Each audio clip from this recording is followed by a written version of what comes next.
Hi mga guys, may tatapusin po tayo dito. Paddle nga pala po ito ng Honda Click version 2. Doon po sa harapan po.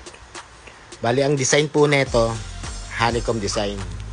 Ngayon, lilihain po natin siya ng 320. Bago po kayo magliha, dapat make sure po na meron po kayong block na katulad po nito. O kung wala naman, pwede naman po yung mga plywood o kung ano mang matigas na bagay. Para sa ganun po mga guys, pag nagliliha kayo, hindi lang po siya sumasabay. Kasi po kung kakamay nyo lang po yan na mano-mano lang po sa papel de liha, sasabay lang po sa alon po yung pagliliha nyo. Dapat po meron po kayong block.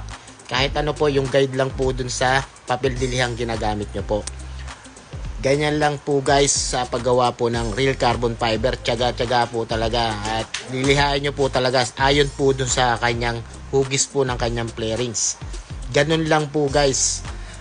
Alam nyo po ba sa pagliliha, lalong gumaganda po ang mga real carbon fiber at kahit saan anuman po pagpipintura. Dapat po kung maganda po yung pagliliha nyo, maganda po ang kalalabasan ng ginagawa nyo. At dito po guys, bali inuubos ko lang po yung top coat ko po. Bali nakaapat na patong po ako dito ng full coat. May sobra pa rin ng bahagya pero hanggang doon lang po tayo sa 4 coat, full coat. At sa pag top coat nga pala po ng mga real carbon fiber, huwag nyo po agad ipo-full coat yan. Dapat ayon lang po sa process ang pagbubuga. Kasi po, pag kayo napasobra sa unang patong nyo po ng top coat, lalawa po yan. Para hindi po magkaroon po ng problema, step by step lang po talaga ang pagbubuga.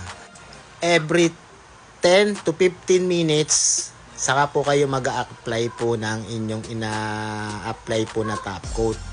Ganun lang po yung ginagawa kong process para hindi po ang mga gawa ko ay lumawa.